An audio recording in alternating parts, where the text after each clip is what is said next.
All right, so for this one, long story short, you are going to read about 100 pages worth of narratives and watch about 6 hours worth of narratives and then do a deep dive into them. So like I said, the case analysis are no joke, so um, take those as they come. So this one, but in all fairness, is not mine. I did not create this assignment. This is something that Valencia created, and they have a very specific way that it's done. So I've added a little to it to kind of help out, but for the most part, this is something that Valencia has done. So let me move me out of the way. Okay, I think I put myself in the way. Sorry. Well, there's no place for me to be. So this right here was the original one. So let me click on it. Okay. So you will see, like I said, it's long. And obviously you're not going to be reading every word. But what this is narratives, from their experience in their own words. I've spent probably a solid 6 months just here and there pulling up with my phone and reading some of these. And it's pretty intense, as you go through these. So basically and I have added a few things here, to kind of supplement, explain what you're looking at. So basically what happened was, a while ago, there was a grant given, to go into Texas, where a lot of former enslaved people were at, and get a first-hand account of what it was like being in captivity on these plantations, and then being freed from them, and what life was like after captivity. So these narratives, like I said, are intense. There's quite, like, look at my scroll bar over here. Like, it's like barely a scroll bar. Like, this is how much is here. There's the audio version of it. That's like 6 hours long. So basically for this one right here, what you're doing is you're going to listen to as much as you can, read as much as you can, and start coming up with some themes.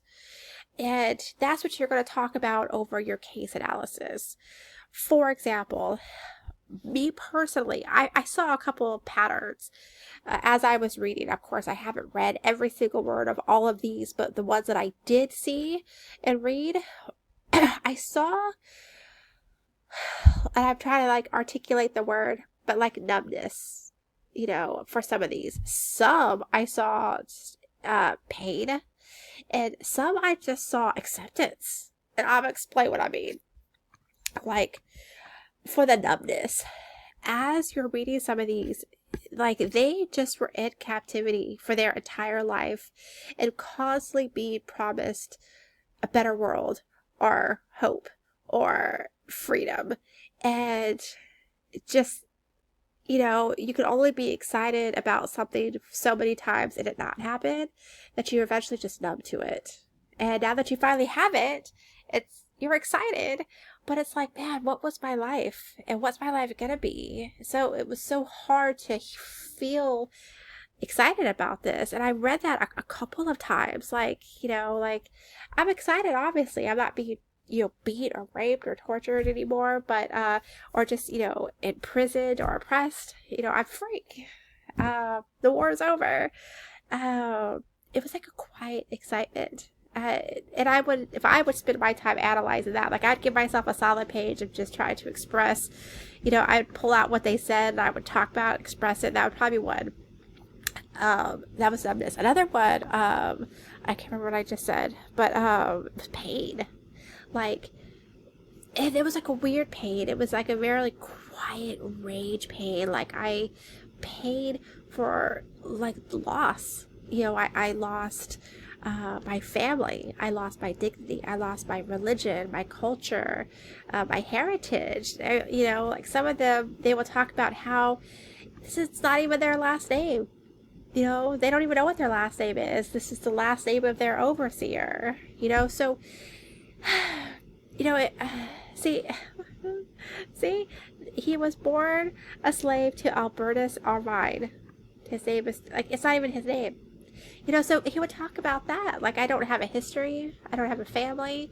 My native religion back on the African continent, predates Islam, predates Christianity, but coming to America, I was forced to give that all up and adopt Christianity, you know, so there's just a loss of his gods, his culture, and there was like a rage pain that, and I read that repeatedly, you know, so what you would do is you're going to do something similar. You're going to spend some time in the text, spend some time in audio, and here are some supplemental ones to kind of explain what it is you're looking at, and you're going to start to pull stuff out.